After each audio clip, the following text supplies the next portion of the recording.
Danny, let's start with the news that Bailey Hobson's going to be staying out on loan at Kidderminster then until January. What's the thinking behind that one? There's small print within that in terms of a callback, as far as I'm aware, at certain points within that. So it's not just, off you go again, Bailey, see you soon. It's we feel he's really got benefit out of playing for them. They're a good team, as we'll see tomorrow. Obviously he won't be playing, but he's played, been a regular in that, scored a couple of goals. I went to watch him the other week at Halifax, was one of the better players, so it's serving him well and it's serving the purpose for us well. And at the moment, the players we're using and the players at our disposal are really doing the job, aren't they, week in, week out. So I think it's best for Bailey Hobson, potentially Bailey Clements as well. I think that might happen as well, to stay out and carry on, get some games, but still be available for us if and when needed. Were you tempted to bring him back at all? There were certainly discussions, Liam, about it, and I think the gaffer's main point was that if he was to bring anyone back, he wants them to come back to play a part in terms of being fair to the lad. Bailey loves playing football, as do all lads here. So does Bailey Clements, all the players in our team. Stating the obvious, everyone loves playing football, and so to bring him back to maybe not be a starter or potentially even be on the bench at this point, I think the gaffer felt it was a little bit unfair on the lad, and it probably would take us a few backward steps of how far he's come in his fitness and his game time to suddenly go, well, now you're back to where you were a month or so ago. So, I think it's best for all parties concerned, but they're very much part of our plan still. Do you think he's developing well at Kidderminster so far? I think so, yeah. I mean, we don't see him day to day within training. Their manager spoke very highly of him, which is great. We know that Bailey's got a fantastic attitude and work ethic, and what's good is that obviously Kidderminster probably play a different style to us, so he's maybe going out of his comfort zone in terms of he played a certain way at Alfreton, came here and is gradually learning a different way to play, and probably go to Kidderminster and learn a different way to play. So it's very good for his development as an individual footballer to go and learn these different styles, whilst keeping the core of his values of a player and what he brings to the table, and to go to a strong, even though the league position doesn't say that, they are a strong National League team, and to be the main man while on loan is a credit to him. And you also mentioned Bailey Clements there, so is that one looking like that one's going to be extended as well? Yeah, I think so. I don't think I've preempted that. I think that's probably the plan. They've been on a really good run, Eastleigh, since Richard Hills took over, especially since Bailey's gone in. And by all accounts of our reports we get back, he's been one of their best players as well. So I think it's different if we're maybe loaning players to Barnet or whatever. That we probably wouldn't, we'd have to be selfish on that one. But Eastleigh are certainly looking to get in the playoffs, and Kidderminster are certainly looking to retain their National League status. So they've both got things to play for. So to have two of our players, and I reiterate, they are our players, in those situations where it's not a few games left in mid-table, that people's jobs and livelihoods on the line, and managers and players and contracts, and they're a part of that pressure situation. So it's great for their personal development. How much has the form of Brandon Horton played a part in that decision? Yeah, Brandon's been really good, hasn't he? And when Frex has played, Miguel Freckleton, when he's played in the times he's played at left back, even though it's more of a lopsided back four when Miguel was in there, he's done well as well. So once again, you're saying if you bring Bailey back at this moment in time, is he going to play ahead of Frex and Brandon on their current form? And you'd have to say no. And that's nothing against Bailey Clements. That's just how well the other two are doing. And like the manager says, to bring him back just to sit in the stand or wait for Brandon and Miggs to be injured, suspended, or have a poor run of form is not fair on Bailey Clements. So, as much as we are selfish and we want us to win and have all these players at our disposal, we've got to look at the players' personal welfare and development as well. And in terms of squad news then, how's Harry Tyler doing? Yeah, back in full training. Obviously that's going to be a real tough decision for the goalkeeper one, which I'm sure you're going to bring up at some point. So that's going to be a tough one, but I don't think we're going to get too much sympathy off other teams in the league saying, isn't it tough for us to pick from two absolutely fantastic National League goalkeepers at this stage in their career.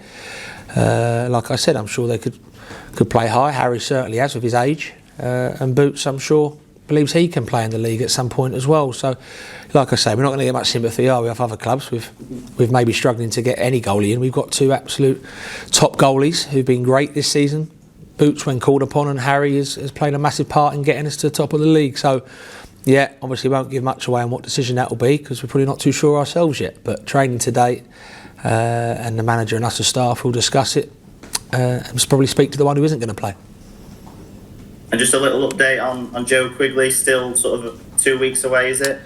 Yeah, I think so. He's got one of those boots on at the moment, which makes it probably look worse than it is, but it's just to keep the ankle in shape, really, until it's ready to start its rehab on it. I'm looking at, I keep saying to you, a week or two, and hopefully that doesn't carry on being a rhetoric for myself, but a couple of weeks, I think, Liam.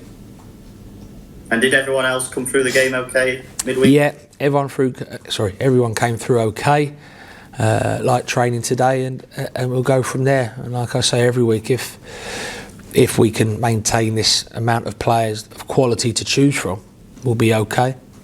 Injury list has been to a minimum, and that has to continue for us to carry on this great run of form.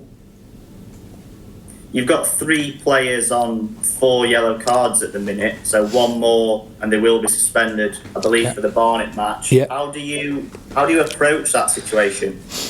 Well, once again, that is a discussion. I'd be lying if we said that hasn't come up in the office. But then I suppose as the big thing the gaffer and us as staff say is that the next game's the most important game.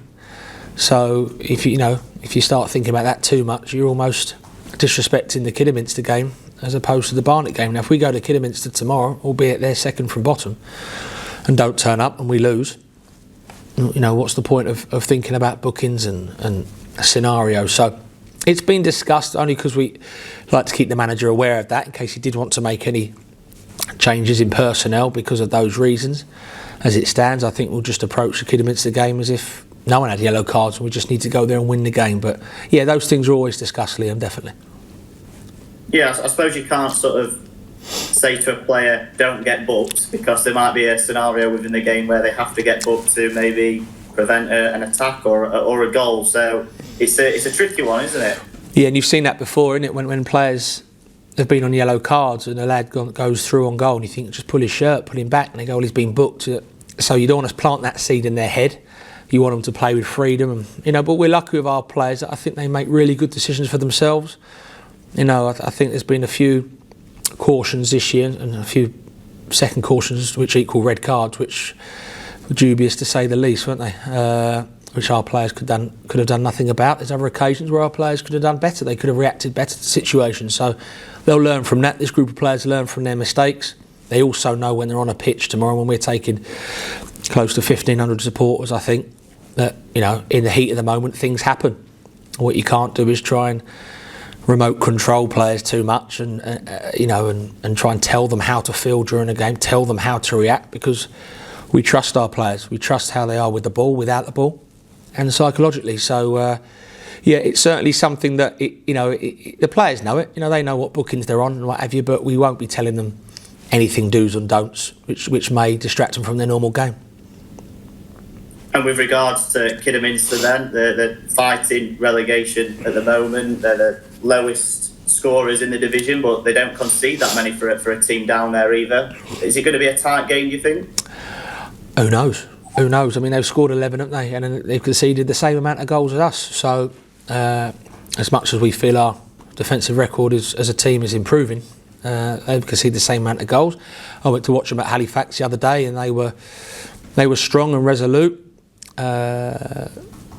Halifax on the day beat them, but they've certainly got some threats. Threats from set pieces. They've got some big physical lads. They've got lads who can win games for them.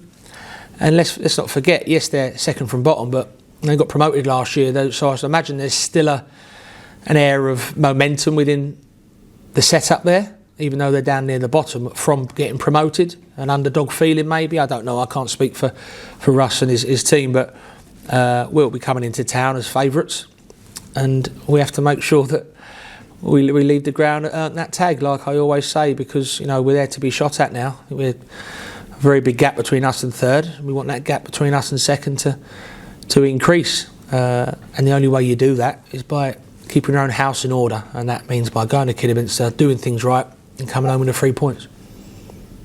Cheers, Danny. Good luck tomorrow. Thanks, Liam. Top man.